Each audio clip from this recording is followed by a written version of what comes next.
नमस्कार मित्रांनो, स्वागत आहे आपल्या आवडत्या market with Sunil YouTube channel मध्ये। मित्रांनो, तुम्ही अजूनही जर आपल्या चॅनलला सबस्क्राइब केलं नसेल तर चॅनलला सबस्क्राइब करा आणि बेल नोटिफिकेशन ऑन करा।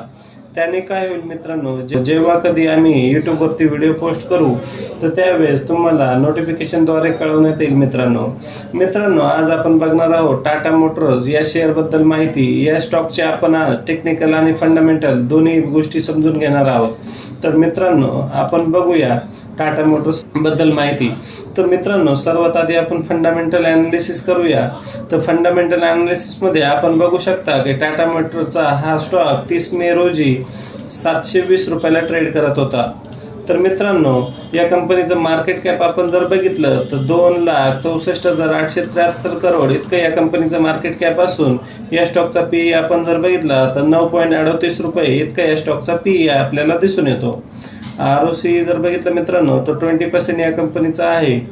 या कंपनीच्या स्टॉकने 1179 रुपयापर्यंत हाय मारला होता मित्रांनो, आणि त्यानंतर 536 रुपयाचा लो या स्टॉकने लावला होता। तर मित्रांनो ही कंपनी आपल्या शेअर होल्डरला 0.83% एवढा डिव्हिडंड पण देते। आणि या कंपनीची जर बुक व्हॅल्यू बघितली या स्टॉकची आपण तर 315 रुपये इतकी या स्टॉकची बुक व्हॅल्यू असल्याचं आपल्याला दिसून येतं। कंपनीचे जे कॉम्पिटिटर आहे त्यांच्या तुलनेत ही कंपनी कशी आहे तर मित्रांनो आपण जर इथं बघू शकतात की सगळ्या कॉम्पिटिटरचा जर पीई आपण बघितला तर सर्वात कमी पीई आपल्याला टाटा मोटरचा असल्याचं दिसून येतं। इथं जर बघितलं आपण मारुती सुझुकी या कंपनीचा जर पीई बघितला तर 26.71 इतका असल्याचं आपल्याला दिसतं। त्यानंतर महिंद्रा अँड महिंद्रा जर बघितलं तर 28.63 इतका या कंपनीचा पीई आहे। त्यानंतर नुकतीच लिस्ट झालेली आपण हुंडाई बघू शकतो मित्रांनो, 27.33 इतका हिचा पीई आहे। फोर्स मोटर 30.48 इतका हिचा पीई असल्याचं आपल्याला दिसून येतं। त्यानंतर इलेक्ट्रिक बस बनवणारी कंपनी मित्रांनो ओलेक्ट्रा ग्रीनटेक हिचा पीई 72.67 इतका आपल्याला बघायला मिळतो। नंतर मर्क्युरी ईव्हीटेक हिचा जर पीई बघितला तर सर्वात महाग असलेला आपल्याला 145.73 इतका आपल्याला बघायला मिळतो मित्रांनो।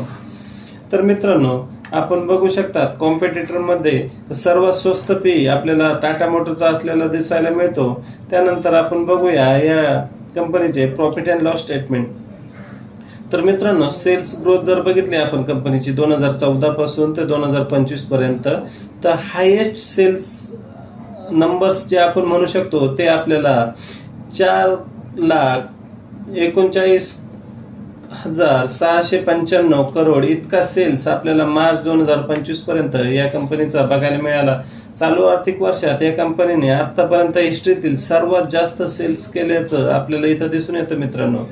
ऑपरेटिंग प्रॉफिट मार्जिन जर बघितलं तर 30% या कंपनीचं असल्याचं आपल्याला दिसून येतं। त्यानंतर मित्रांनो इंटरेस्ट जर बघितलं 2014 पासून या कंपनीचं तर खूप जास्त असं इंटरेस्ट या कंपनीचं होतं। 9,000 10,000 पर्यंत 10,225 करोड पर्यंत याचं इंटरेस्ट गेलं होतं। परंतु आता जर आपण बघितलं मित्रांनो तर 5,000 कोटी पर्यंत या कंपनीचं इंटरेस्ट आलेलं आहे। म्हणजे कंपनीने आपण समजू शकतो की तिचं जे कर्ज आहे ते कमी केलंय आणि त्यामुळं त्या कर्जावरती इंटरेस्ट जो आहे तो कंपनीला कमी द्यावा लागतोय। तर मित्रांनो आपण इथं बघू शकतो की प्रॉफिट बिफोर टॅक्स जी अमाऊंट आहे ती या कंपनीची चालू आर्थिक वर्षात म्हणजे मार्च 2025 रोजी 38,651 कोटी इतका प्रॉफिट बिफोर टॅक्स या कंपनीचा होता। आणि आपण जर बघितलं नेट प्रॉफिट या कंपनीचा तर 28,149 कोटी इतका या कंपनीचा नेट प्रॉफिट असल्याचं आपल्याला दिसून येतं। तर मित्रांनो म्हणजे कंपनीने 28,000 कोटी इतका प्रॉफिट जनरेट केलेला आहे या आर्थिक वर्षात।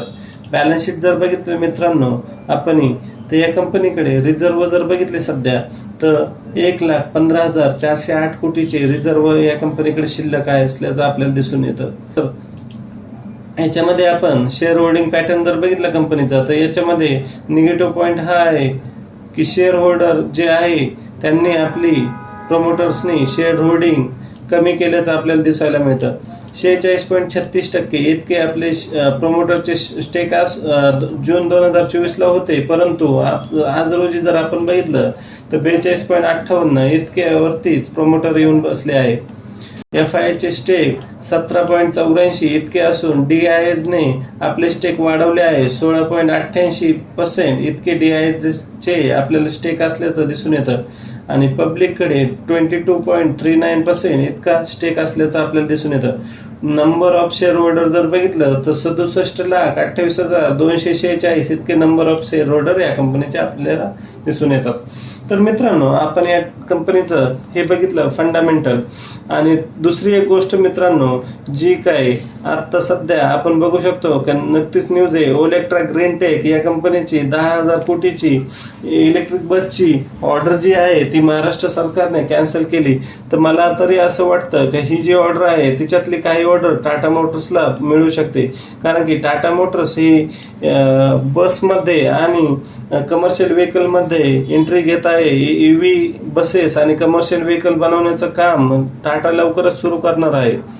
तर मित्रांनो, ही एक गोल्डन ऑपॉर्च्युनिटी या स्टॉकच्या बाबतीत आपल्याला बघायला मिळू शकते भविष्यात. जर असं झालं तर या स्टॉकला, या कंपनीला चांगली ऑर्डर मिळू शकते.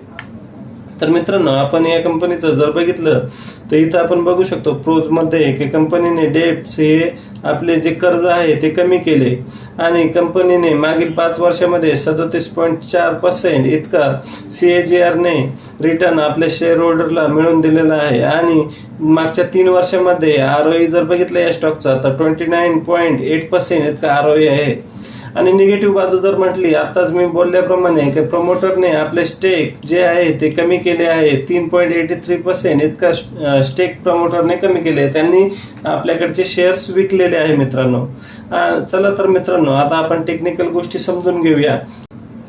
तर मित्रांनो, आपण बघू शकता का हा स्टॉक आता सध्याला 719 रुपयावरती ट्रेड करत आहे.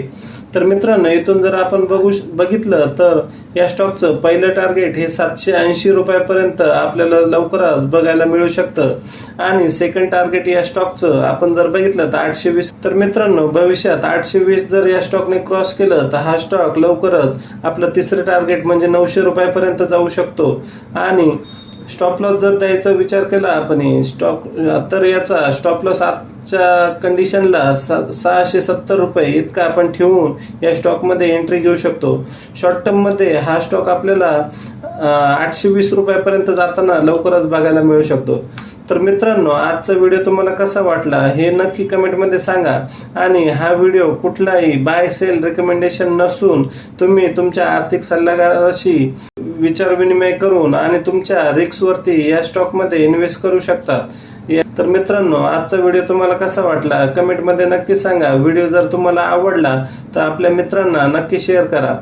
तर मित्रांनो, चला भेटूया पुढच्या व्हिडिओमध्ये. तोपर्यंत शिकत राहा आणि मार्केटमध्ये इन्व्हेस्ट करत राहा. धन्यवाद.